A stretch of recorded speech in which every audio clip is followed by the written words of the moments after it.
자, 2022학년도 수능시험 문학 파트 해설 강의하도록 하겠습니다. 자, 일단 문학이 독서 영역, 비문학에 비해서 상대적으로 좀 쉽게 나온 편이죠. 뭐 문제가 너무 쉬워 이런 건 아닌데 비문학이 워낙 어렵다 보니까 문학 쪽이 상대적으로 좀 쉬웠죠. 근데 이거는 이번 수능만 그랬던 게 아니라 항상 그래 왔어. 여러분들이 아무래도 학교에서 비문학보다는 문학을 중점적으로 배워왔기 때문에 학교 교육과정 자체가 문학 쪽이 더 강조돼 있잖아, 비문학보다. 그래서 여러분들이 비문학에 비해서는 문학을 좀 더 잘하는 편이에요. 그래서 항상 시험을 보면 오답률 상위 탑10에 보면은 비문학 문제가 주로 올라가 있죠.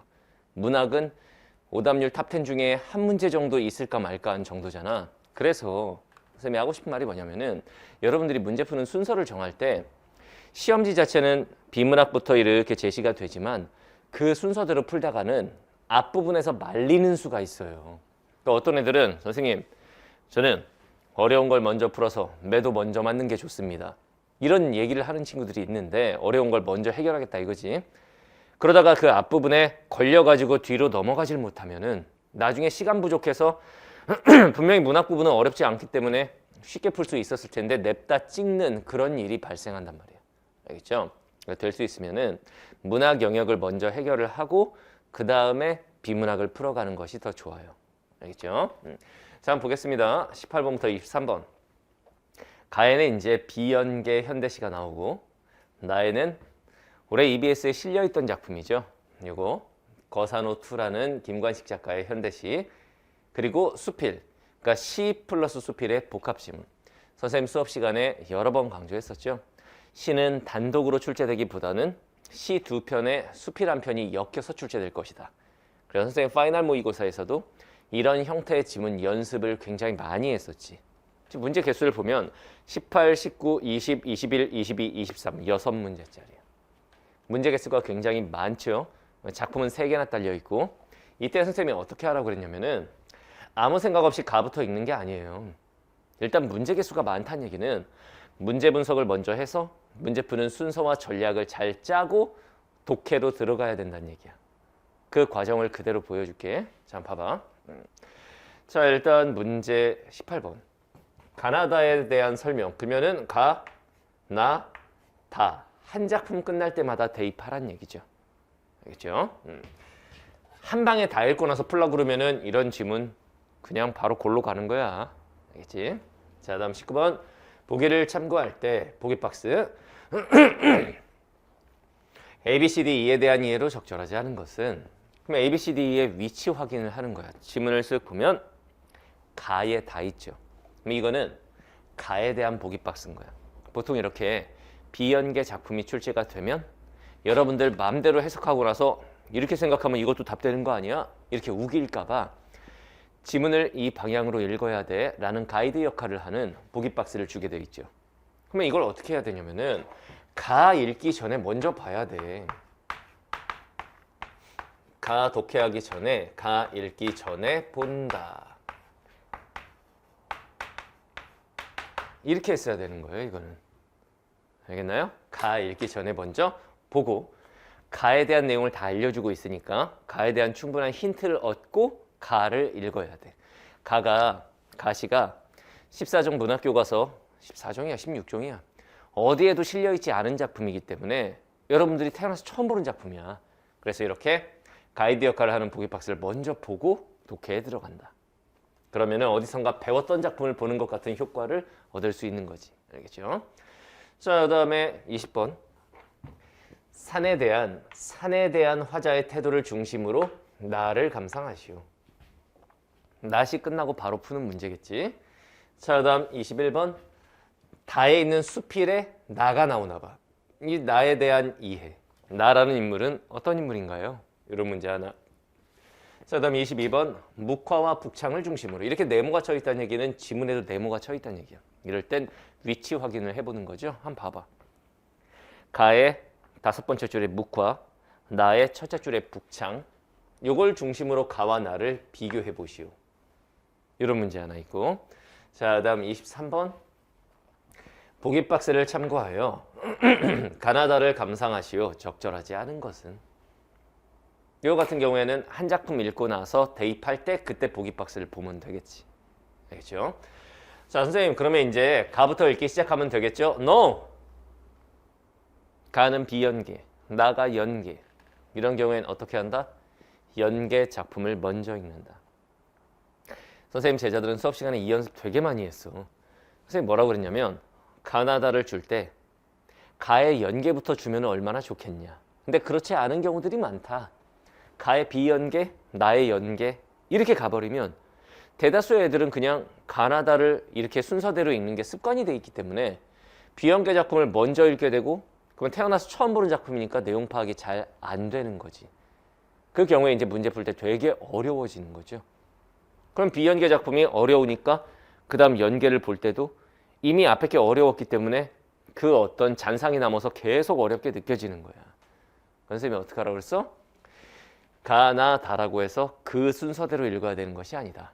본인에게 익숙한 작품을 먼저 읽어라. 우리에게 익숙한 작품은 당연히 연계지문이다. 그러니까 나시를 먼저 읽었어야 돼. 알겠나요? 자, 나시를 간단하게 같이 볼게요. 김관식 작가, 뭐 작가는 모르겠죠 누군지. 거산호, 거주하다, 산에, 호, 좋아하다. 산에 사는 것을 좋아한다. 이런 뜻이에요. 산에 사는 것을 좋아함. 선생님 왜 숫자 2가 붙었어요? 1탄도 있고 2탄도 있고 3탄도 있나 보죠. 연작시라고 하는 거지. 알겠죠? 자, 빠르게 한번 볼게요. 오늘 북창을 열었어. 북쪽으로 난 창문을 열어. 장거리를 등졌으니까 요거는 부정적인 거겠지. 시어의 의미 파악은 100% 문맥입니다. 여러분들이 상상하는 게 아니라 문맥이다. 산을 향했으니까 좋은 거죠. 산을 향하여 앉은 뜻은 사람은 맨날 변에 쌓지만 그러면 사람의 특성은 뭐냐면은 변해요. 그럼 사람 부정적이야. 근데 태고로부터 옛날 옛적으로부터 푸르러 온 산이 아니냐. 산은 안 변해.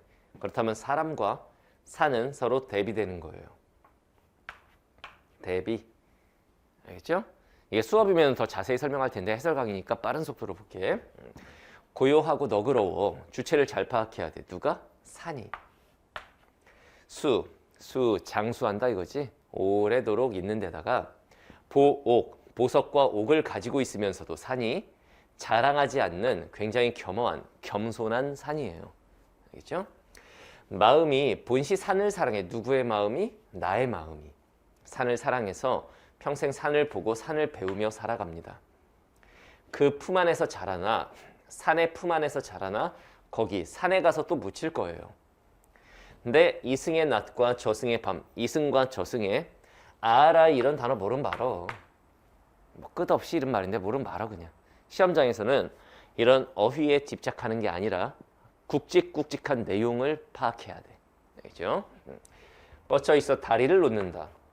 무슨 다리를 놓느냐. 이런 구절이 어려울 텐데 그냥 문장을 편하게 읽는다고 생각해봐. 이승과 저승의 다리를 놓아준다. 누가? 산이. 이런 얘기예요. 왜? 살아있을 때도 산에 살 거고 죽어서도 산에 가서 묻힐 거니까. 그러니까 이어준다 이거지. 알겠죠? 너의 품이 의인화를 한 거죠. 산이겠지 이거는. 너의 품이 나의 고향이야. 그리운 산아. 산이 너무 그립대요. 미역취 한 이파리. 미역취는 어떤 풀 이름이겠지. 한 이파리 상긋한 향긋한 산 냄새. 뭐 시적 허용 이런 게 있죠. 산에서도 오히려 산을 그리며 산에 있으면서도 오히려 산을 그리워하며 살아가요. 보고 있어도 보고 싶은 거야. 알겠지? 꿈 같은 산의 정기를 그리워하며 살아간다. 산의 정기를 이어받고 싶은 거야. 됐지? 이 상황에서 우리가 해야 할 일이 뭐냐면 선생님 이제 가를 읽어요. 도라입니다. 나시를 읽었으면 나에 대한 문제를 풀어보는 거야. 알겠죠? 자, 가보자. 자, 문제 18번. 나시만 가지고. 자, 선택지 2번. 나에서는 현실에 대한 부정적 인식을 바탕으로 끊어. 선택지 끊어읽기. 일단 이건 맞죠. 왜냐면은 장거리를 등지고 앉고 사람들은 자꾸 변하고 이런 말을 했지. 앞날에 대한 회의. 이 세상 망할 거예요 이랬냐? 아니죠. 뒤에가 들렸네. 제끼고. 그 다음 선택지 5번. 나시에서는 모두 끊어. 모두에서 끊어. 나시만 봐. 자연과의 교감, 산과 교감하고 있죠. 장소에 대한 낙관적 전망, 산에 대해서 낙관적으로 전망하고 낙관적 전망이 좀 꺼림칙한데 그래도 산을 긍정적으로 보고 계속 예찬하고 있으니까 뭐 틀렸다고 볼 수는 없겠지. 뭐 요 정도. 그 다음 문제 20번 보는 거야. 산에 대한 화자의 태도. 자, 선택지 1번. 산을 수시로 변하는 인간과 달리 끊어. 인간은 변한다. 태고로부터 본질을 잃지 않는 불변성. 산은 안 변한다. 맞죠? 이거 맞고. 선택지 2번. 산을 인간의 덕성을 표면하는 데 집중하는 얘들아. 인간의 덕성을 표면한다라고 나왔는데 그 얘기는 인간은 덕성, 즉 덕을 갖춘 존재란 뜻이잖아. 근데 인간에 대해서 굉장히 비판적이었잖아. 사람은 맨날 변에 쌓고 장거리를 등지고 앉았어 화자가. 근데 인간의 덕성이라는 말이 나오면 안 되죠. 답은 2번. 끝. 한 문제 끝났죠. 그 다음에 이제 문제 몇 번으로 가냐면 나시에 걸려있는 문제 22번으로 가보는 거예요. 북창만으로 해볼게요. 자, 선택지 1번. 뭐 가와 나 이렇게 나왔는데 나에 있는 북창만. 나에서는 북창에서 바라본 산의 품에 주목하여 산이 주는 아늑한 분위기. 산의 품 안에서 자라나. 맞죠? 네 품이 나의 고향이다. 맞아요. 일단 나에 대해서 맞고. 이런 경우에 얘가 답될 확률이 굉장히 높은 거야. 그다음 선택지 2번 봐봐. 나에서의 북창은 저승의 밤이 의미하는 절망적 상황. 북창을 통해서 산을 봤는데 왜 절망적이야? 제껴야죠. 자, 3번. 나에서 북창을 오늘 열었다고 한 것은 산을 대하는 화자의 인식이 변화된 시점. 그러면 그 전까지는 산을 싫어했는데 오늘 갑자기 I love mountain 이렇게 된 거야? 아니죠. 제끼고. 4번. 나에서 북창을 열어 산을 보고 있어요. 선망하는 세계. 산이 선망하는 세계죠. 분리된 이미지다. 그러니까 내가 창을 열었는데 산이 보여. 그럼 쟤랑 나는 여기 있고 쟤는 저기 있으니까 분리돼 있잖아요. 그 표면적으로는 그렇지만 내가 그 산을 보면서 지금 되게 좋아하고 있잖아. 북창이 시멘트로 돼 있었으면 산도 안 보였을 거야. 창을 통해서 바라보는 건 연결이 되는 거야. 분리가 된 게 아니죠. 제끼고. 5번. 나에서는 북창을 통해 본 보옥, 보석과 옥에 대한 안타까움. 보옥을 산이 지니고 있는데 왜 그걸 안타까워하냐. 그죠? 제끼면 답은 1번. 북창만 대입해도 끝. 이 경우에 가에 있는 잘 모르는 비연계시를 읽고 묵화의 의미 파악하기도 어려운데 그걸 대입해서 고민할 시간을 다 줄일 수 있어요. 선생님의 타임어택이라는 강의에서 이런 걸 굉장히 깊게 설명합니다. 이렇게 푸는 효율적인 방법. 알겠죠? 자, 그다음 23번 한번 보겠습니다. 23번. 23번의 보기 박스를 지금 보는 거야. 이런 박스는 먼저 보는 게 아니라 지금 보는 거야. 자, 문학적 표현에는 표현 대상을 그와 연관된 다른 관념이나 사물로 대신하여 나타내는 방법이 있다. 우리가 흔히 상징이라고 하죠. 예를 들면 평화의 이미지를 드러내기 위해서 비둘기라는 사물로 대신 표현하고 지조절개라는 의미를 드러내기 위해서 대나무라는 사물로 대신 표현하고 이런 거. 여기에는 사물의 속성으로 실체를 대신하거나 대상의 한 부분으로 전체를 대신하는 것. 이런 거 뭐 대유법 이런 말 들어봤죠? 자, 그러면 이와 관련해서 나시를 한번 봅시다. 선택지 3번. 나에서 세속적 삶의 공간 전체를 이해관계가 얽혀있는 장거리의 속성을 활용하여 나타냄으로써 끊어. 장터, 장거리, 거기가 세속적 공간을 나타내는 거 맞지? 인심이 쉽게 변하는, 사람은 쉽게 변해 쌓지만 이라고 했죠? 맞아요. 제끼고 요거 하나까지. 됐죠? 자, 그 다음에 이제 여러분들은 살짝 고민을 하셔야 돼요. 살짝 어떤 고민을 해야 되느냐? 가에 있는 비연계 시를 먼저 볼 것이냐? 다에 있는 비연계 수필을 먼저 볼 것이냐 이건데 그거는 본인의 스타일에 맡길게요. 나는 시가 더 편하다. 그러면 가부터 읽어. 근데 나는 시 같은 거 함축성이 있었고 너무 어렵다. 난 차라리 수필이 읽으면 뜻이 그대로 드러나니까 수필이 편하다. 그러면 다에 있는 수필 읽으면 돼. 선생님 같으면 어떻게 했겠느냐? 나 같으면 뭐 어느 쪽이라도 상관은 없는데 다에 있는 수필을 먼저 봤을 것 같아. 왜냐면 수필은 방금 얘기했죠. 뭐 함축성이 있거나 이렇지가 않아가지고 읽는 족족 글쓴이의 관점이 그대로 드러나니까 시에 비해서 내용 파악이 더 수월하죠. 그러니까 다에 있는 수필을 먼저 보는 게 하나의 방법이야. 그럼 다에 있는 수필을 볼게요. 자, 포인트만 보면은 뭐냐면 중략 아래 부분 봐봐. 뭐 귀함이 있고 천함이 있는데 어떤 것은 부호가의 깊은 장막 안에 부호가 부잣집 눈앞에 봄바람을 지키고 이게 이제 귀함이야. 어떤 것은 짧은 낫을 든 어리석은 종의 소나기에서 가을 서리처럼 변한다. 이게 이제 천함이겠지. 이게 어찌된 일인가? 뜨락 마당 같은 건 사람의 가까이에 있고 교외라고 하는 건 처치가 아니에요. 교회라고 하는 거는 외곽 지역. 교회의 땅은 멀리 박혀 있어서 가까운 것은 친하기가 쉽고 멀리 있는 것은 저어하기 때문이 아닐까? 저어라고 하는 거는 꺼리다, 두려워하다. 결국은 어휘력이야. 이런 어휘 선생님 어휘책에 다 있습니다. 다. 그러니까 선생님의 어휘책이 선생님이 얘기했지. 어휘 문제를 맞추기 위한 책이 아니라 지문 독해를 제대로 하기 위한 책이다. 알겠죠? 자, 그럼 봐봐. 이 세상에 태어난 것 중에 어느 건 귀하고 어느 건 천해요. 도대체 왜 이렇게 되는 거냐에 대해서 쓴 거야. 사람 가까이에 있는 건 좀 귀함을 받고 저 사람과 멀리 떨어져 있는 거는 좀 사람들이 꺼리기 때문에 좀 천한 대접을 받아. 뭐 이런 얘기예요. 근데 그 뒷부분에 보면은 낳는 것은 하늘에 달려 있으나 영화롭게 하는 것은 인간에 달려 있다. 즉 하늘이 이 세상 만물을 낳았는데 어떤 거는 귀하다 그러고 어떤 건 천하다 그러고 구분하는 것은 인간이다. 이런 얘기입니다. 하늘은 사사로움이 없다라는 건 개인적으로 뭐 좋아하고 싫어하고 이런 게 없기 때문에 그 조화가 균이래요. 하늘은. 근데 인간은 널리 베풀 줄 모르기 때문에 소원함도 있고 소원함이 제발 합격 이거 아니야. 소원, 거리를 두다, 멀다 이런 뜻이죠. 인간은 널리 베풀지 못하므로 멀리 하는 것도 있고 친한 것도 있다. 그래서 인간이 자신에게 친한 것들을 귀하게 대접하고 멀리 있는 거를 소원하게 여긴다. 천하게 대접한다. 이런 뜻이에요. 그러니까 핵심은 뭐냐면 하늘은 균일하게 모든 만물을 낳아놨는데 인간이 어떤 건 귀하고 어떤 건 천하고 이렇게 대한다는 얘기예요. 됐지? 요걸 바탕으로 문제 풉시다. 다와 관련 있는. 자, 문제 18번. 선택지 3번 볼까? 다에서는 자연과 인간의 관계를 살펴 끊어. 맞지? 어떤 건 귀하게, 어떤 건 천하게. 자연을 바라보는 인간의 태도에 대한 성찰. 하늘은 사사로움이 없는데 인간은 왜 이러는 것인가? 성찰, 반성. 맞죠? 그래서 답은 3번이 되죠. 또 하나 풀었지? 자, 그다음에 문제 21번 보는 거예요.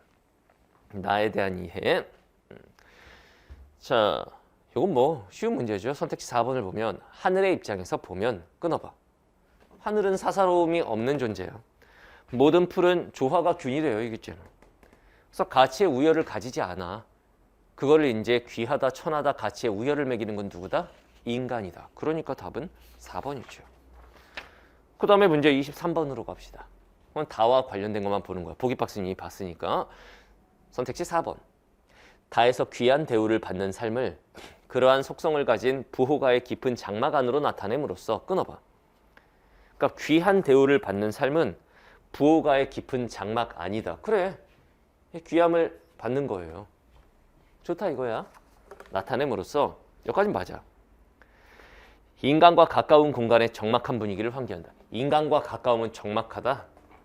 가까운 것은 이거 오답률이 굉장히 높은 문제인데 틀릴 만한 문제가 아니지.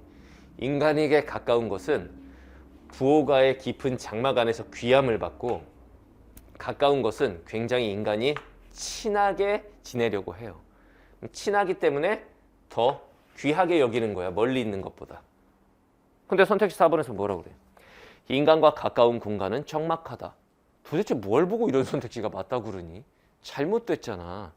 인간과 가까운 건 친하고 더 귀한 대접을 받고 이런 얘긴데. 알겠죠? 저 뒤에도 보면 뭐라 그래? 그러니까 소원함이라는 단어를 알면 특히 좋은데 인간은 널리 베풀지 못하므로 소원함, 거리를 멀리 두는 게 있고 친함도 있다. 친함, 그러니까 인간은 널리 베푸는 아량이 없기 때문에 자기랑 친한 애들만 귀하게 대접한다는 얘기야. 그러니까 답은 4번이 되는 거죠. 인간과 가까운 공간은 인간에게 친한 건데 왜 적막한 분위기겠어? 답은 4번. 됐죠? 그러면 지금 이 상황에서 남은 문제를 보면 19번 한 개죠. 결국 가에 있는 비연계는 19번 하나를 풀기 위한 도구로만 삼으면 되는 거예요. 이게 바로 시간을 단축하고 문제를 정확하게 풀어가는 하나의 비법인 거예요. 알겠나요? 문제 푸는 순서가 굉장히 중요하다니까 요즘 수능에선. 그래서 문제 분석을 먼저 하고 지문 독해로 들어가는 거예요. 보통 선생님들이 그러시죠. 지문부터 완벽하게 읽고 문제 풀어라. 일단 첫 번째, 완벽하게 읽는 게 안 돼요, 여러분들은. 그 다음 두 번째, 기억력의 한계 때문에 읽고 나서 문제를 풀면 이미 다 까먹었어. 가 읽고 나를 읽으면 나의 내용만 남고 가를 까먹어. 가 읽고 나 읽고 다를 읽으면 다만 머리에 남고 가나는 까먹어. 그래서 계속 문제 풀 때 다시 봐. 이 짓거리를 시험장에서 할 수 있겠는가? 큰일 난다. 알겠죠? 자, 그럼 가와 관련해서 보기 박스를 볼게요. 19번. 자, 이육사는 초가를 발표하면서 유폐된 지역에서라고 창작 장소를 밝혔대. 창작 장소는 유폐된 지역. 유폐됐다는 게 뭔가 버려진, 황폐한 그런 지역이라 이거지. 이곳에서 그는 오래전 떠나온 고향을 떠올리며 시로 썼대요. 끝났네. 고향에 대한 그리움을 쓴 작품이겠네. 됐죠? 계절의 흐름에 따라 낭만적인 봄에서 비극적인 겨울로 시상을 전개한다. 그럼 봄은 좋은 거야. 낭만적이야. 그럼 겨울은 부정적이야. 비극적이야. 악화되어가는 일제강점기 이육사 시인이잖아. 의 현실을 묘사했대요. 이걸 바탕으로 가시를 읽으면 어떻게 되느냐. 자, 빠른 속도로 한번 볼게요. 구겨진 하늘은 하늘이 구겨졌대. 뭐 긍정적이지 않아요, 상황이. 묵은 해묵은 이야기책을 편 듯하고 직유법. 돌담의 울타리가 이런 거 그냥 어휘력이야 다. 고성 옛날에 쌓은 성같이 둘러싼 산기슭.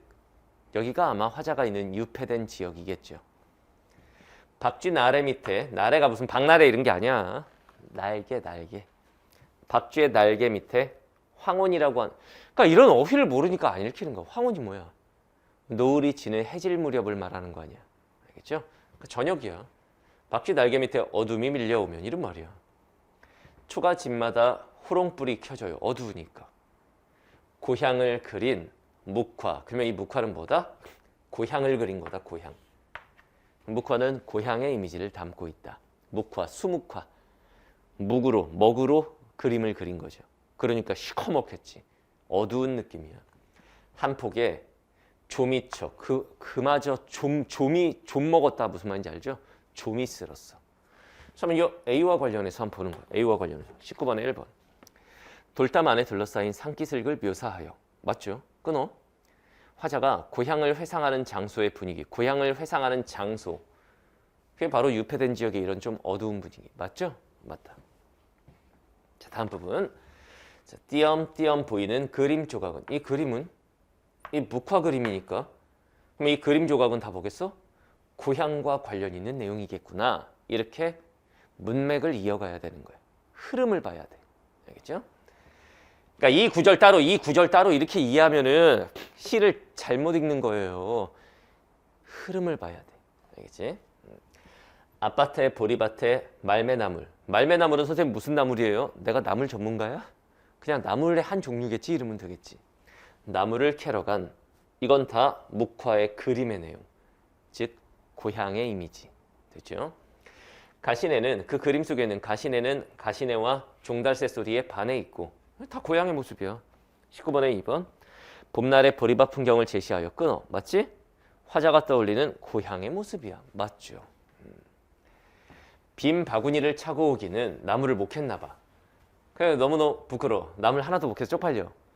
술래짠 듀밤이야. 선생님 술래짠은 뭐야? 몰라도 돼 이런 거. 국어 시간에 술래짠 배워야겠냐?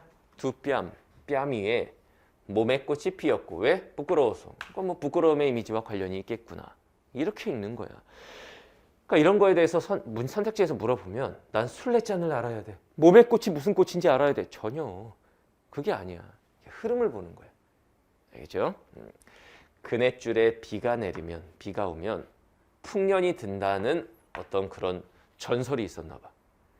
근데 압내강에 씨레나무, 그냥 나무라고 해. 압내강에 나무가 밀려내리면 앞에 있는 강에 나무가 막 밀려 내려온다는 얘기는 뭐 떠내려온다는 얘기죠. 홍수 났나 봐. 뭐 이런 이미지인데 이거의 의미가 제대로 파악이 안 되면 그와 관련 있는 밑에를 보면 돼요. 흐름을 보라고.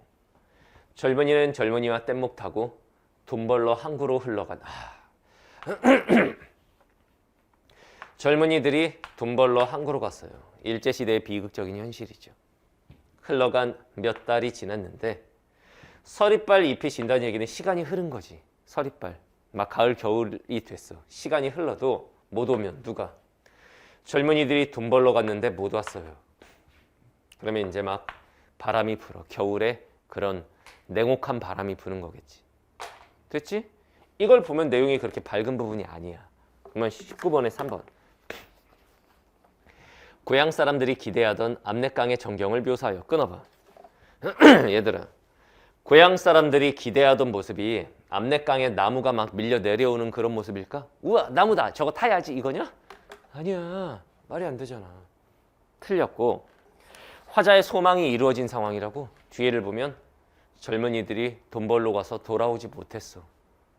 이게 화자가 소망하는 걸까? 그렇지 않겠죠. 답은 3번입니다. 끝. 선생님 뭐가 끝이에요? 더 이상 뒷부분을 읽으면서 이게 무슨 말이지?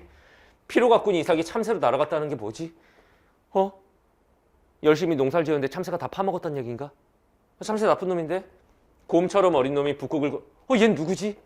얘는 왜 북극을 꿈꾸지? 에스키모가 되고 싶은가? 망하는 거야. 여기서 끝났어. 밑에 거를 읽으면서 이게 어떤 내용인지 네 비연계 어려운 작품을 가지고 막 상상하고 혼자 상상의 날개에 빠져갖고 시간 보내고 그 짓 할 시간 있냐 니네 시험장에? 그럴 시간 없다고. 이건 여기서 끝난 거야. 왜? 문제 다 풀었거든. 이런 식으로 가주면 되는 거예요. 어떤 애들은 선생님 선생님이 지금 목이 별로 안 좋아서 이해해 주세요. 선생님 끝까지 다 내용 파악하고 가와 권리는 18번이나 또 22번이나 23번 가에 걸리는 선택지 다 확인해야죠. 잘 들어. 평소에 공부하는 과정에선 그런 게 하나의 공부가 되겠지만 시험장에선 완벽을 기하다간 완벽하게 망한다. 이미 답이 다 결정돼 있는 문제들을 나머지 선택지가 오답이라는 걸 확인해야 마음이 놓이는 거야. 그러다가 뒤에 한 10문제 찍게 될걸? 그게 아니야. 너무나 명확하게 애들은 뭐 손가락 걸기다 이런 말을 쓰던데 너무나 명확하게 답이 딱 보이면 그건 거기서 딱 끝내줘야 되는 거야. 굳이 이미 답이 결정된 문제를 이 작품을 가지고 또 대입하고 그럴 이유가 없어. 그 시간에 어려운 문제 푸세요. 됐나요? 자 다음 지문으로 갈게요. 24에서 27번. 자 24번에서 27번은 이제 현대 소설이죠. 비연계 작품. 자 이 작품은 제목이 윤은길 작가는 굉장히 유명하신 분이야. 뭐 9켤레의 구두로 남은 사내나 장마 이런 작품을 쓰신 분이죠. 매우 잘생긴 우산 하나. 선생님 처음 보는 소설인데 어떻게 해요? 무서워요. 이런 애들이 있어. 얘들아 소설이라는 장르를 어떤 식으로 내용 파악하는 건지 틀이 딱 잡혀있는 애들은 비연계 작품이 나와도 그렇게 무서울 거 없습니다. 알겠죠? 그래서 여러분들이 평상시 공부할 때 해야 되는 건 뭐냐면은 지문의 내용을 제대로 파악하는 독해법, 시 제대로 읽는 방법, 소설을 제대로 읽는 방법, 고전 문학을 쉽게 읽는 방법 이런 것들을 공부해둬야 되는 거죠. 문학의 공부의 포인트는 문학 학습의 포인트는 많은 작품을 접해본다가 아니야. 어떤 작품이 나오더라도 나의 시각으로 그 작품의 내용을 제대로 읽어낼 수 있는 힘을 기르는 거. 선생님 수업의 포인트도 바로 거기에 있는 거거든. 많은 작품 접해봐야 아무짝에도 쓸모없어. 왜? 내가 공부한 그 작품이 나올 확률은 1%도 되지 않아요. 알겠나요? 수능은 본질적으로 시험 범위가 없기 때문에. 물론 EBS는 작품 분석을 잘 해둬야 됩니다. 알겠지? 자, 이거 한번 볼게요. 문제 분석해보자. A 부분의 서술상의 특징, 서술 방식. 그럼 A가 어딘지 쓱 봐. 첫 부분이네? 그 부분 끝나자마자 문제 푸세요. 다 읽고 풀 생각하지 말고. 알겠지? 자, 다음 25번. 윗글의 내용에 대한 내용이 일치 문제네, 일치 문제. 이런 거 틀리면 큰일 나겠죠. 자, 26번. 기억, 니은에 대한 이해. 위치 확인해요. 기역은 중략 이전에 있고 니은은 중략 이후 끝부분에 있네요. 자, 그 두 개 하나씩 대입하면 되겠지. 기역에 대해서 충분히 파악됐으면 기역과 관련해서 선택지 한번 보고. 알겠죠? 자, 27번. 보기를 바탕으로 윗글을 감상하시면 보기 박스 먼저 봐요. 먼저 보고 시작하면 돼. 비연계 작품이잖아. 얼마나 많은 도움을 주겠니? 알겠지? 한번 볼까? 소시민이 뭔지는 알지? 소시민은 자신의 기득권을 지키기 위해 권력관계에 민감하다. 이런 내용인가 봐, 소설이. 권력관계가 형성되기 위해서는 타인의 승인이 요구되고 타인이 나에게 권력을 줘야 되는 거야. 대통령이 그냥 대통령 된 게 아니야. 국민이 뽑아줬으니까 대통령 된 거야. 국회의원도 마찬가지고. 뭐 이런 거고. 이로 인해 힘의 우열관계가 발생해요. 이 작품은 허구적 권력 표지라고 하는 거는 그러니까 여기선 이런 거겠지. 허구적인 권력을 나타내는 어떤 사물. 알겠죠? 허구적 권력 표지를 통해 타인의 승인을 얻음으로써 자신감을 갖게 된 인물이 누구에게 찾으란 얘기입니다. 허구적 권력 표지를 통해 타인의 승인을 얻어 자신감을 갖게 된 사람이 누군지 찾으라고. 승인을 거부하는 타인 앞에서는 소시민적 면모를 드러낸 상황을 그린다. 그러면은 그 승인, 권력을 주는 거에 대한 승인을 거부하는 타인은 누구게? 이것도 찾으란 얘기야. 이를 통해 상황 논리를 따르는 소시민의 이해 타산적 태도를 비판하는 내용이다. 그러니까 내용 자체가 아주 밝고 긍정적인 내용은 아니다. 되죠? 자, 작품을 한 줄씩 다 읽진 않겠습니다. 포인트만 볼게요. 포인트만. 봐봐. 김달채 씨 세무쳐봐요. 이게 보기박스에서 말하는 그 인물이죠. 허구적 권력의 표지를 얻고 자신감을 얻은 인물. 김달채 씨는 제가 맨날 뭐 한대? 우산 하나 딱 꽂고 다니면서 뭐 이렇게 자꾸 이렇게 보여주려고 그러는데 남들한테. 응? 우산의 존재를 알리기 위해 갖가지 수단 방법을 다 동원한 게 앞에 나오죠. 이런 행동, 이런 행동, 이런 행동, 이런 행동 열거했죠. 그런 다음 상대방의 눈에 과연 이 우산이 어떻게 비치는가? 그리하여 상대방이 우산의 임자인 자기를 어떻게 대우하는가? 나를 권력자로 보는가? 이런 반응을 떠보는 작업을 계속해 나갔다. 이런 내용이 나와요. 이 뒤에 보면 알게 되죠. 이 우산을 보고 사람들이 무전기인가 봐 로 착각을 하게 되고 옛날에 무전기를 꽂고 다니면은 그거를 이제 사법경찰이나 이런 신분을 나타내기 때문에 사람들이 쫄아가지고 어머 저 사법경찰인가? 막 권력자로 착각을 하고 이런다는 얘기지. 뭐 국정원 직원인가 이렇게 본다 이거야. 옛날로 치면 안기부. 알겠죠?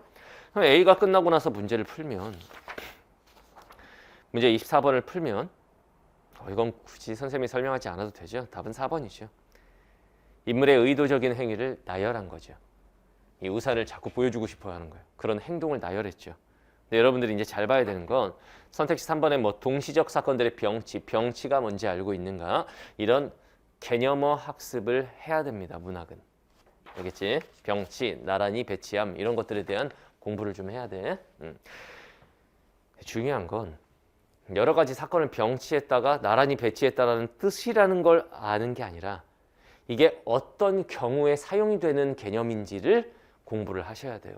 그래서 문학은 역설법, 모순되는 뭐 어쩌고저쩌고 이걸 아는 게 아니라 살아있는 개념이 되기 위해서는 사례와 함께 공부를 하셔야 됩니다. 그것도 풍부한 사례와 함께. 알겠나요?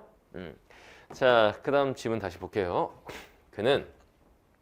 김달채 씨가 사람들의 반응을 종합해서 몇 가지 결론을 얻어냈대요. 첫째, 진짜 무전기에 익숙한 일부 극소수의 사람들을 제외한 거기에 대다수의 서민들은 의외로 쉽게 우산에 속아 넘어가는구나. 우산 보고 저 사람 권력자인가 봐 이렇게 생각하는구나. 둘째는 상대방이 무전기를 지니고 있다고 알아차리는 그 순간 엄밀히 말하면 무전기가 아니라 무전기처럼 보이는 우산이죠. 사람들의 태도가 확 달라진다 이겁니다. 나한테 겁을 먹더라 이런 얘기야. 그 다음 셋째는 노골적으로 손에 쥐고 보여줄 때보다는 그냥 뒷공무니에 찬 채 부주의한 몸가짐인 척하며 우도자락을 슬쩍 들어서 케이스의 끝부분만 감질나게 보여주는 게 오히려 사람들을 놀라게 하는데 훨씬 효과적이었다. 그러니까 딱 이렇게 보여주는 게 아니라 딱 이렇게 보여주면 뭐야 우산 케이스 아니야 이렇게 볼 수도 있잖아. 뒷주머니에 꽂고 살짝 은근슬쩍 살짝 보여주면 사람들이 뒷주머니에 무전기 꽂았다. 저 사람 안기부 사람인가 보다. 이렇게 보더라 이거지. 됐죠? 자, 그 다음에 이제 중략이 나옵니다. 선생님이 항상 수업 시간에 강조하는 거. 중략 부분에서 일단 문제를 한번 푸세요. 소설은 지문이 길기 때문에 처음부터 끝까지 한 번에 다 읽고 한방 독해를 해서 풀려고 하지 말고 중략에서 일단 한번 문제 푸세요. 알겠죠? 지금은 해설 강의니까 그냥 쭉 볼게요. 평상시에 문제 풀 땐 그렇게 하는 거야. 자, 다음 중략 아랫줄에 보면 멀지 않은 곳에서 뭔가 벌어지고 있다. 어떤 사건이 터졌구나. 생각하자 까닭 모를 흥분과 기대감이 그를 사로잡았대. 뭔가 일이 터졌으면 도망을 가야 되는데 얘는 기대를 합니다. 그래서 사람들은 막 도망가는데 다른 행인들이 달아나는 방향과 정반대쪽을 향해서 막 달려갔어요. 반대쪽을 향해서. 왜? 기대를 하면서. 이게 25번 답이죠. 25번에 3번 일치 문제. 흥미를 느낄 만한 일이 벌어지고 있음을 짐작한 김달채는 끊어 달아나는 행인과 달리 그 현장으로 직접 현장으로 향하는 거죠. 그게 뒷부분 시위 현장이죠. 답은 3번이었고 예상했던 그대로의 살벌한 풍경이었다. 뭐가? 뭔가 벌어지고 있는 이 상황이. 그게 밑에 보면 막 최루탄 나오고 이러니까 시위 현장인 거죠. 뒤에 보면 중무장한 전경대의 모습. 전경, 전투경찰 줄이면 전경. 시위 현장. 알겠죠? 시위 현장의 분위기를 살폈다. 그리고 사법 경찰관들한테 붙잡혀 끌려오는 학생들의 모습이 구경꾼들 어깨너머로 보였다. 뭔가 막 저기서 데모를 하고 있었던 거예요. 학생들이. 알겠죠? 거기에 갔어. 이 사람은 김달채 씨가 뭐라고 그랬냐면 아직 어린애야. 다치지 않게 살살 좀 다뤄. 막 경찰들한테 반말을 합니다. 그랬더니 경찰이 당신 뭐야? 이러니까 나 이런 사람이야 하면서 김달채 씨는 엉겁결에 잠바자락 한 끗을 슬쩍 들어 뒷주머니에 꿰찬 우산 케이스를 쓱 보여줬어. 그러면 이 경찰이 기대한 건 이거지. 김달채가 기대한 건 경찰이 이거 딱 보고 안기부 사람인가? 아유 죄송합니다. 이걸 기대했을 텐데 하지만 상대방 청년은 경찰 그런 물건 따위는 애당초 거들떠볼 생각조차 하지 않았어. 당신 저 차에 같이 타고 싶어? 너도 닭장차는 여기서 시위하던 사람들 붙잡아가고 경찰서로 이동하는 차야. 당신도 저 차에 타고 싶어? 막 이랬어. 그러니까 이게 보기박스랑 연관을 시켜야 돼. 보기박스는 항상 뭘 생각해야 되냐면 지문과의 교집합. 지문을 읽으면서 아까 보기박스에서 말한 허구적 권력의 표지가 이 우산인 거고 대다수의 사람들은 그 우산을 보고 쫄아가지고 그 권력을 승인한 거지만 이 전투경찰, 이 전경은 그거 보고 아랑곳하지 않는 걸 보니까 승인하지 않는 사람이구나. 그럼 보기박스에서는 승인받지 못할 경우에는 어떻게 된다라고 얘기했잖아. 그런 내용이 지금 나온 거예요. 그래서 옷깃에 비표를 단 청년이 그 경찰을 말하죠. 우산을 우산 이상의 것으로 보아주지 않는다면. 그래서 수능 출제위원들이 노리는 게 바로 이런 거야. 이 청년이 옷깃에 비표를 단 청년인데 이게 바로 위에 나온 상대방 청년이고 그러니까 이런 것들이 이게 바로 사복 차림의 청년이고 이게 같은 사람이라는 걸 파악했고 그 사람이 그 시위를 진압하는 경찰이라는 걸 파악했느냐. 이게 핵심인 거야 지금. 자, 이 청년이 우산을 우산 이상의 것으로 봐주지 않네. 우산 이상의 것이 뭐겠어? 무전기. 그 무전기는 뭐야? 권력의 상징. 그걸로 봐주지 않는 거야 얘는. 뭐야 이 새끼 우산 들고 뭐 하는 거야? 이렇게 부른 거야 그냥. 알겠죠? 그렇다면 그건 어쩔 수 없는 거였어. 김달채 씨는 남의 채마밭에서 남의 밭에서 무 뽑아 먹다 들킨 아이처럼 무르춤한 꼬락서니가 돼요. 민망한 상황이지. 이야! 이랬는데 뒤질래? 이래버리니까 민망한 상황. 맥없이 돌아설 수밖에 없었다. 그러니까 자신의 권력을 승인해주지 않는 사람을 만났을 때는 꼬리를 내리는 거죠. 꼬랑지를 내려버린 거야. 자, 그러면 일단 우리는 두 문제가 이미 풀려있는 상황에서 보는 거야. 나머지 문제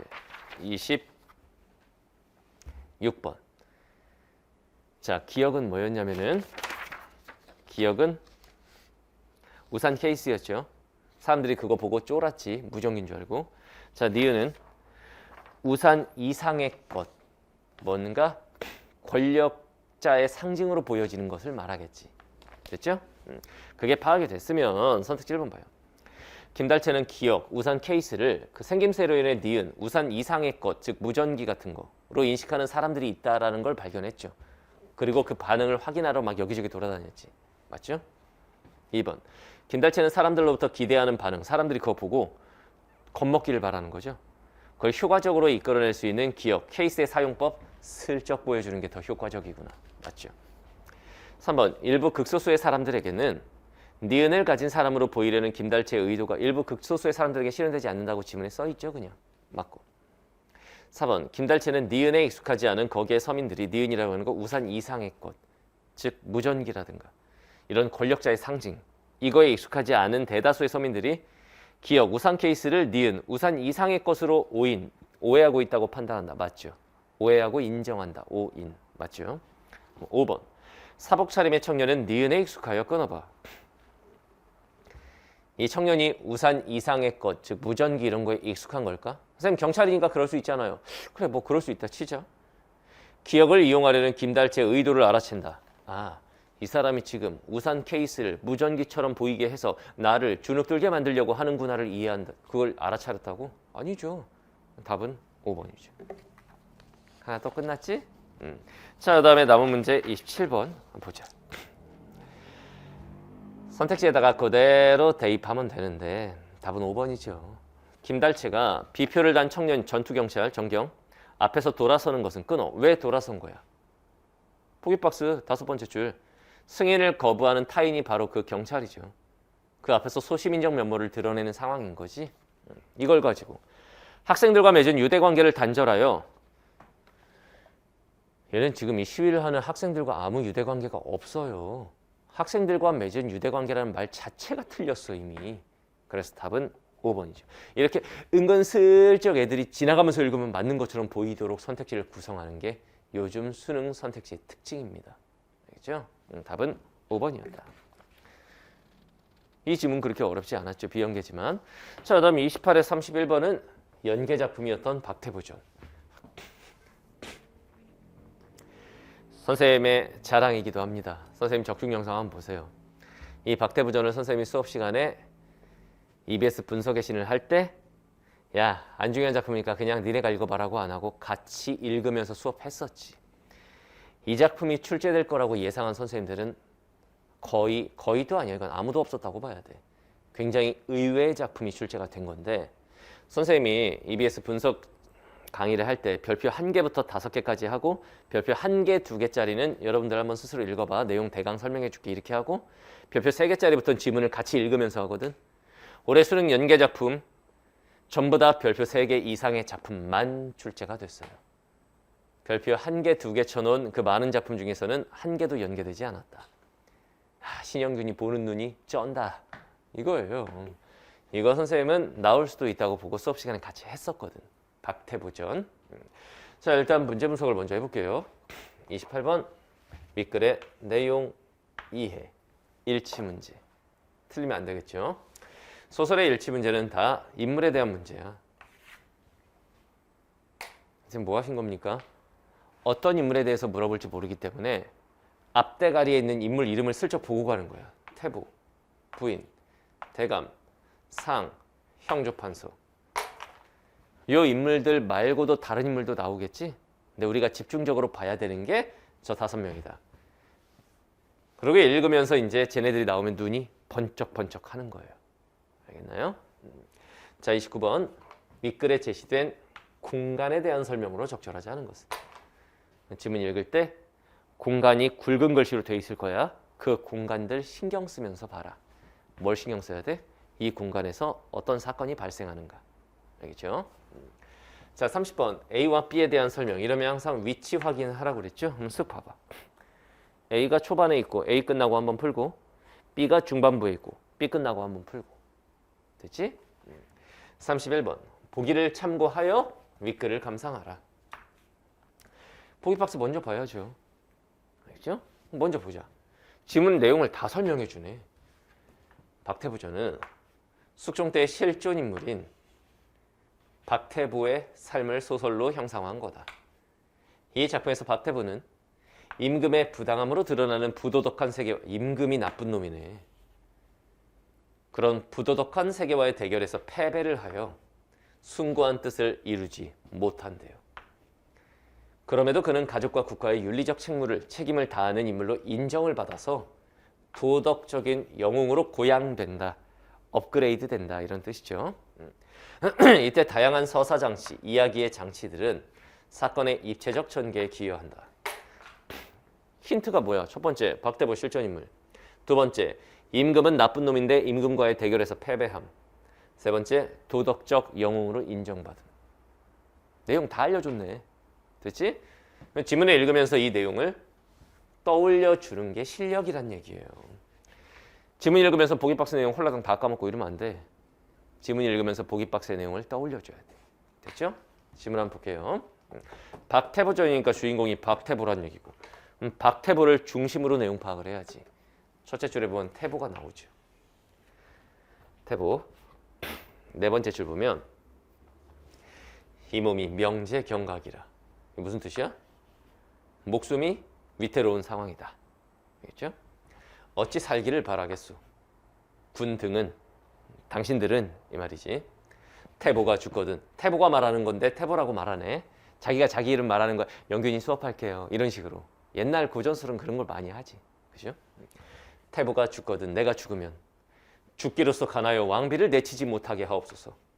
아, 가나다라는 건 임금에게 직언, 바른 말을 하다 이런 뜻이죠. 임금에게 말을 하여 왕비를 내치지 못하게.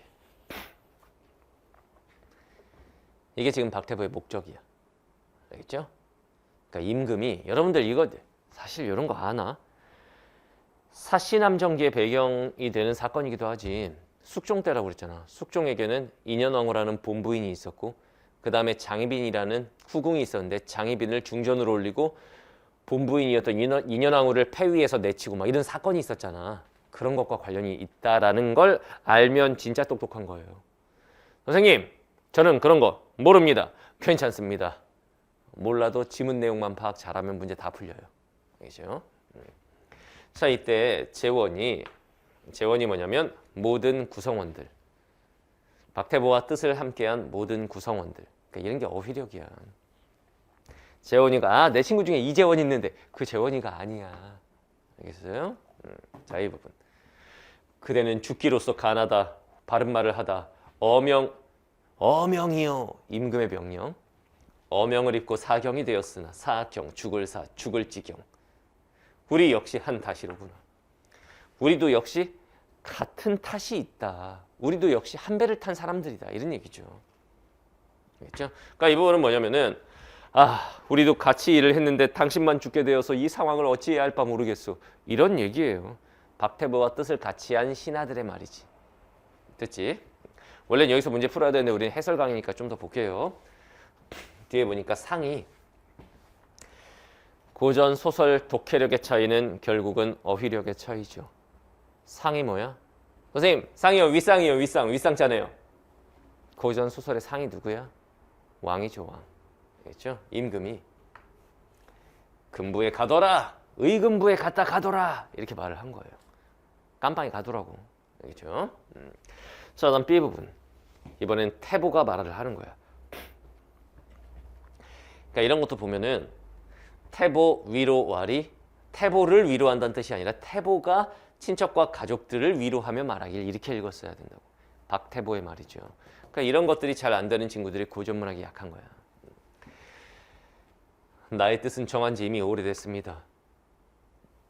죽은 혼백이라도 권례, 궁궐을 향하여 우리 주상 심하에, 우리 주상 밑에 복지, 땅에 엎드려서 주야로 밤낮으로 가나요 올바른 말을 하여 왕비를 다시 환궁하게. 내가 죽어서라도 바라는 것은 이것뿐입니다. 나의 뜻은 정해졌습니다. 이런 얘기예요. 됐죠? 그러면 A, B를 가지고 문제를 풀어보면 문제 30번 3번이죠. A에서 재원들이 칭송하는 태보의 강직한 사람이고 B에서 소신을 지키겠다. 나의 뜻은 정한 지 오래됐다. 됐죠? 답은 3번이다. 자, 그 다음 그 아래 부분에 금부에 수일 동안 잡혀 갇혀 있었어. 깜빵에. 상이 임금이 구태여 굳이. 그러니까 결국은 어휘력이야. 결국은. 다시 한번 어휘력이 받쳐주는 사람만이 수능에서 1등급을 받을 수 있다. 알겠죠? 굳이 왕비를 내치시고 왕비를 내쳤어. 그러니까 아까 보기박스에서 그랬죠. 아, 임금이 부도덕한 인물이구나. 알겠죠? 태보를 진도라는 섬, 진도, 저희 진도께 진도로 정배하라 하시니라. 정배가 뭐야? 유배보내다. 알겠죠? 왕이 쌍양아치다 라는 걸 알 수 있죠. 자, 다음 중략 줄거리. 이쯤에서 한번 나머지 문제도 풀었어야 됩니다. 이게 해설 강의가 아니었다면 그렇게 진행했을 거야. 박태부의 부인이 꿈에서 남편을 만납니다. 그 남편은 박태부겠지. 그죠? 한림이 울며 말하길. 여기서 되게 중요했던 건 뭐냐면 이 한림이 태보구나. 태보는 이름, 한림은 관직명이죠. 선생님, 한림이 태보인지를 어떻게 알아요? 아, 박태보의 부인이 꿈에서 남편을 만나서 왜 박태보의 부인이니까 남편은 당연히 박태보일 것이고 그러면 꿈에서 지금 울면서 말하는 이 한림이가 박태보겠구나. 이 생각을 하는 게 실력이에요. 알겠나요? 한림이가 슬프다. 부인 기다리지 말고 만세무양하자. 나 기다리지 말고 잘 살아요. 이렇게 말을 한 거야. 부인이 깜놀해가지고 막 되게 슬퍼했어 꿈에서. 보니까 막 꿈에 가만히 보니까 학발 의관 막 의관을 갖춰 입은 어린 제자들이 막 있고 해서 부인이 놀랍게 깨달으니 남가 일몽몽 다 꿈이었다. 이건 다 꿈이었다. 일치 문제 28번이다 보니 2번인 거죠.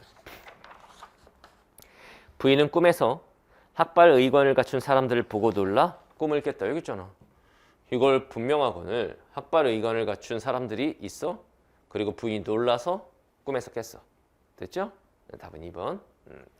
자, 분명히 한림이 기사사사 죽었구나. 내 남편 죽어서 꿈에 나타난 거구나 라고 생각을 한 거야. 저는 밑에 보니까 이제 공간이 나오기 시작하는데 이화촌이라는 곳. 한림의 하인 동일이라는 사람이 한림의 편지를 갖고 왔습니다. 그 편지를 보니까 뭐라고 써 있었냐면 5줄 읽어봐. 불효자 태부는 두어자의 문안을 부모 전에 올리나이다. 부모님께 쓴 편지였어. 죽기 전에 썼겠죠. 과천은 어떤 곳이냐면은 얘가 유배 가다가 거친 곳인데 고혼이 되어 외로운 영혼이 되어 구천에 돌아가는. 다시 한번 어휘력이다. 부천, 저승. 저승에 돌아가는 자식, 자기 자신이 죽을 거라는 걸 예감하고 편지 쓴 거야. 자식을 생각지 마옵시고 말년에 귀체를 귀한 몸을 안보 잘 지키시다가 만세 후에 우리 다음 세상에 부자지정을 만분지일이나 바라는. 우리 다음 세상에 다시 만나요 엄마 아빠. 이 편지 쓴 거야. 알겠죠? 자, 그래서 이제 부모님이 이제 얘를 데리러 가서 시체를 가지고 왔어. 집으로 옮겨와 장사를 지내니 장례를 지내니 일문이 가문이 막 애통해했다 이런 얘기입니다. 알겠죠? 각설 이런 거는 이제 장면을 전환할 때 쓰는 말이지. 이때 상이 왕이 중전을 내치고 태보는 유배시켜버리고 자연히 심신이 산란해요. 그렇게 다 해놓고는 마음이 뭔가 안 좋은 거야. 그래서 밤이면 성내 성외를 미복으로 그러니까 미복이라는 게 복장이겠죠. 어떤 복장. 그러니까 평범한 복장을 하고 순행을 다니다가 옛날에 임금들이 자맹을 다닌다고 그러지. 옷을 왕의 복장을 입은 게 아니라 다른 옷을 입고 이렇게 돌아다니면서 민심을 보는 거죠. 일일은 한 곳에 다다르니 이 한 곳 어떤 아이 5-6명이 달빛을 희롱하며 노래를 부르면서 즐거워하는 거야.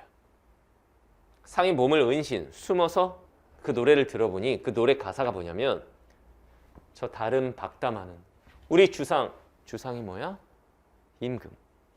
우리 주상은 불명하여 밝지가 않다.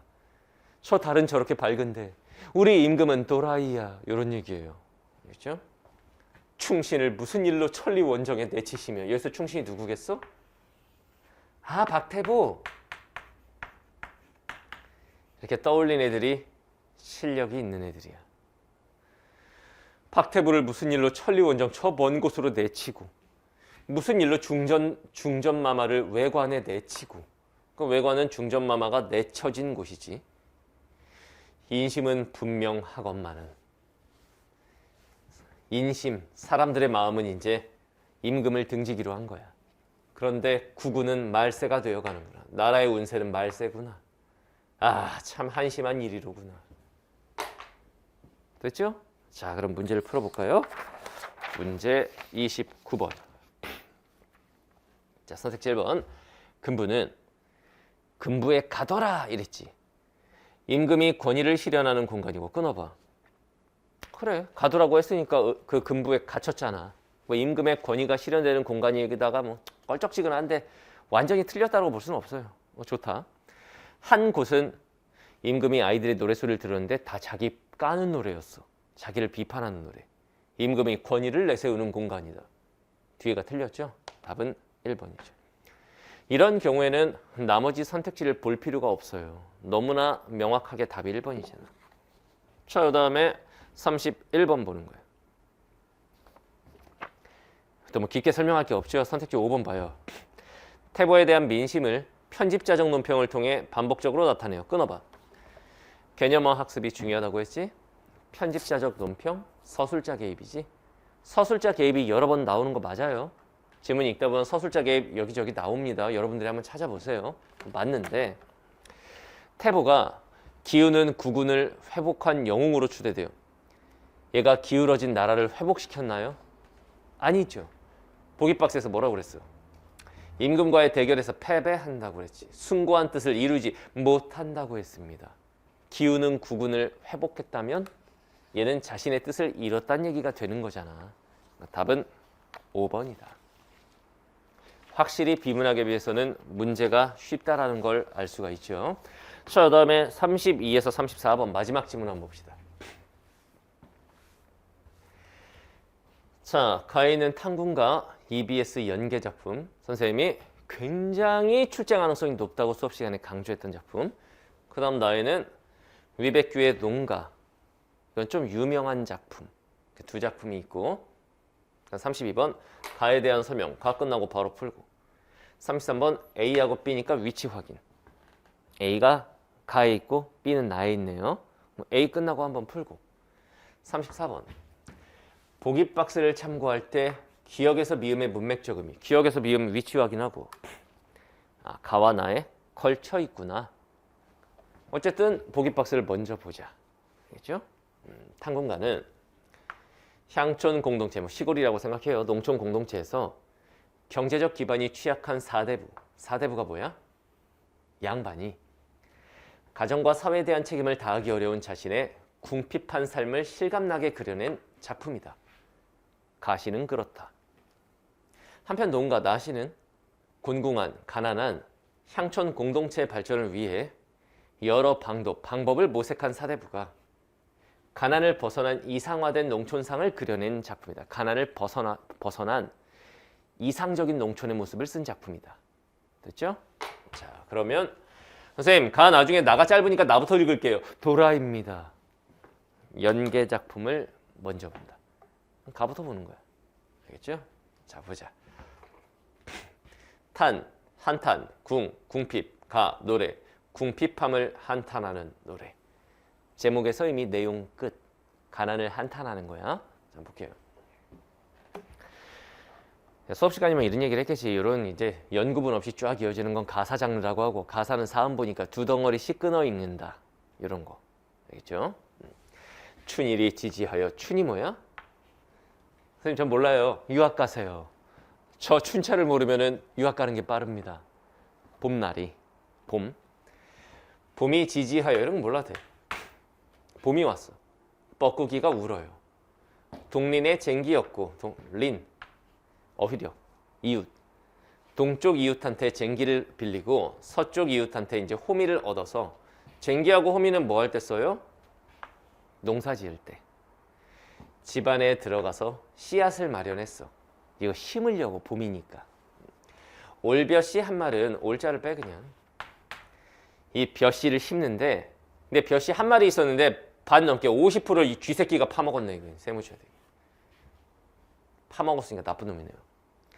기장, 피, 조파식 곡식이죠. 서너 대 부처권. 서너 대면 요만큼밖에 안 돼. 요만큼. 하나 한 볼은 바로 춥고 굶주린 우리 식구, 우리 가족. 이리하여 어이 살리 서리법이죠. 서리법은 반대 상황을 강조할 때 쓰니까 도저히 살 길이 없구나 이렇게 한탄하는 거예요. 여기 기억 봐봐. 기억. 34번에 1번. 파종할, 파종, 어휘력, 땅의 심을, 벽시를 쥐가 먹어버린 상황을 제시해. 끊어. 맞지? 가난한 향촌 사대부의 곤혹스러운 아주 곤란한 처지다. 맞죠? 맞다. 자, 중량 밑에. 배틀북도 쓸데없어. 배틀북이라고 하는 게 이제 배 짤 때 쓰는 거. 빈 벽에 남겨두고. 왜? 배틀을 짤 수가 없어. 실이 없어갖고. 솥 시루는 버려두니. 뭐 시루떡 들어봤죠? 솥, 밥솥. 솥하고 시루 이런 걸 다 버렸어. 떡을 해먹을 수가 없어 지금. 쌀이 있어야지. 알겠죠? 붉은 빛이 다 되었다. 왜? 녹슬어 버린 거야. 하도 사용을 안 해서. 그럼 보자. 34번에 2번 니은은 솥과 시루가 녹슨 상황을 제시해. 끊어. 맞지? 끼니조차 잊지 못하는 생활이 지속되는 향촌 사대부 가정의 궁핍한 모습이다. 맞죠? 됐고. 세시 상망 명절 제사. 그냥 제사만 읽어. 제사는 뭘로 해서 올리지? 원근 친척 내빈 왕객. 그냥 친척만 읽어. 어떻게 접대를 하지? 이런 얘기야. 그러니까 친척이 와도 대접할 게 있어야지. 제사를 지내려면 과일도 있고 막 있어야 되는데 없어. 알겠죠? 이 얼굴을 지니고 있어. 어려운 일이 많고 많다. 너무 살기가 어렵구나. 이런 얘기예요. 자, 34번에 3번 봐봐. 이것은 체면을 지키기 어려운 상황을 제시해. 끊어봐. 친척들을 대접해야 되는데 못해. 문맥을 봐. 제사를 지내야 되는데 못해. 체면을 지키기 어려운 상황이다. 그래? 사대분 양반이니까 양반이면 당연히 조상들의 제사도 꼬박꼬박 모셔야 되고 근데 그걸 못한다고 했으니까 체면을 지키기 어려운 상황이다. 맞다고 치자. 좀 껄쩍지근하긴 한데. 취약한 경제적 기반 맞아요. 사회적 책임을 내려놓는 향촌 사대부의 죄책감이다. 아, 내가 사회적 책임을 다하지 못해 죄책감을 느낀다. 이건 뭐냐면 예를 들면 이런 거지. 임금을 내가 신하로서 모셔야 되는데 모시지 못해서 나 같은 놈은 죽어야 돼라든가 뭐 이런 것들이 나와야 사회적 책임을 내려놓는 향촌 사대부의 죄책감 이렇게 나와야 되는데 이거는 그런 죄책감을 말하는 게 아니라 내 형편이 너무 가난해서 제사 지낼 돈도 없어 라는 한탄이에요. 한탄. 답은 3번이죠. 선생님, 조상 제사 못 지내는 것도 사회적 책임을 내려놓는 그런 거 아닌가요? 우리 조상의 제사는 나의 개인적인 일이고 우리 친척 왔을 때 과일 대접하고 이런 거는 나의 개인적인 일이지 그걸 사회적 책무라고 하기에는 좀 문제가 있죠. 그리고 이건 죄책감이 아니라 그냥 한탄하는 거야. 형편을. 알겠죠? 답은 3번. 한 문제 끝. 그걸 리을하고 미음 신경 안 써도 됨. 이 원수의 궁귀, 가난 귀신. 이 가난 귀신을 어떻게 여의려뇨? 여의. 빠이빠이. 어떻게 하면 얘랑 빠이빠이 할까? 가난 귀신을 여인다는 얘기는 가난 귀신이 나한테서 떨어져 나간다는 얘기가 되는 거죠. 가난에서 벗어난다는 얘기야. 쉽게 말하면. 알겠죠? 술에 후량을 갖추고 막 술에 음식물을 갖추고 제사 지내는 거야. 비나이다 비나이다 가난 귀신 꺼지라고 이거예요. 이름 불러 전송하여. 누구 이름? 궁기야 이렇게. 길한 날 좋은 때 사방으로 가라 하니 누구한테 가라 부르는 거야? 궁귀한테. 가난 귀신아 제발 좀 꺼져줄래? 이렇게. 알겠죠? 웅얼웅얼 불평하며 누가 불평을 하는지 주체를 잘 봐야 돼. 누가? 궁귀가. 가난 귀신이 불평하며 노하여 화나서 이르는 말이 지금부터는 뭐냐면 가난 귀신의 말이야. 알겠죠? 어려서나 늙어서나 희노애락, 보통 희노애락이라고 그러지? 희노애락을 너와 함께 했는데 이 너가 화자인 거죠. 이렇게 말을 하는 애가 가난 귀신이고 이 말 잘 봐. 가난 귀신이 야 어렸을 때부터 지금까지 너와 난 하나였어. 되게 웃긴 얘기를 이렇게 하는 거야. 그러니까 어린 시절부터 지금까지 화자가 가난했구나라는 걸 이렇게 표현한 거죠. 알겠지? 죽거나 살거나 여일줄이 한 번도 헤어지지 않았는데 가난 귀신과 한 번도 헤어지지 않았다는 얘기는 계속 가난했다는 얘기야. 어디 가서 누구 말을 듣고 가라 하는 거니. 우는 듯 꾸짖는 듯 온가지로 나를 협박을 합니다. 가난 귀신이.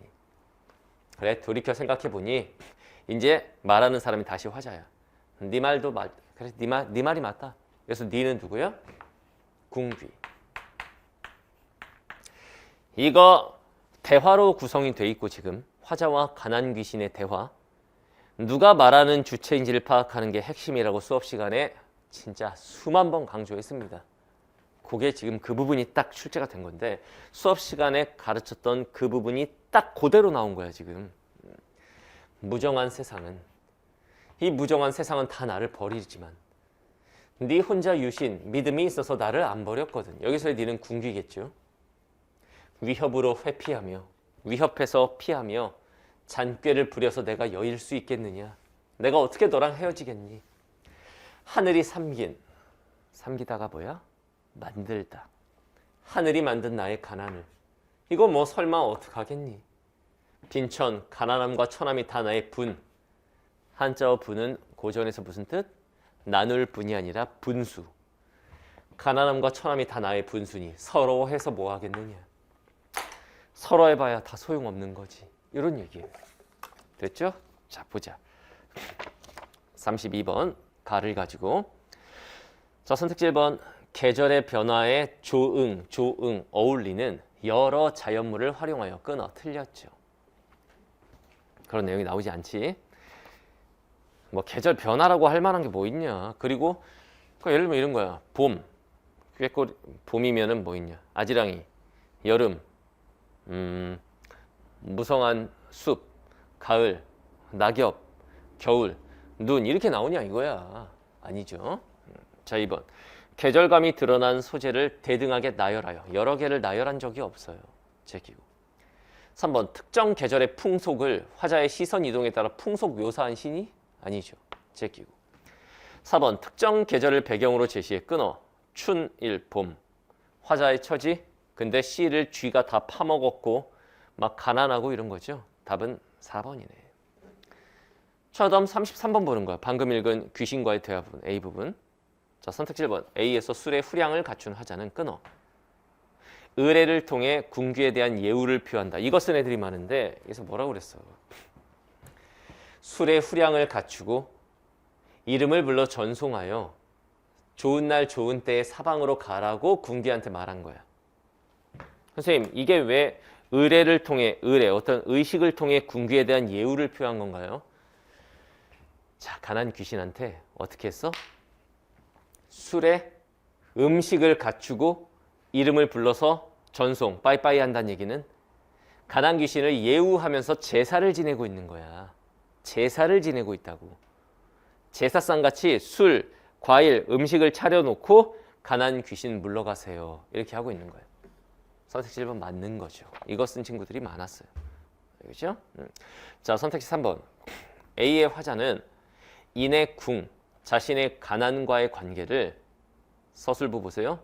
운명적인 것으로 여긴다. 하늘이 만든이라고 했지. 하늘이 만든 인의 궁. 맞죠? 자, 4번. A에서 화자는 옳도다라는 응답으로 네 말을 수용하는 태도를. 그래, 가난 귀신. 네 말이 다 옳다. 수용하죠? 맞다. 그럼 5번.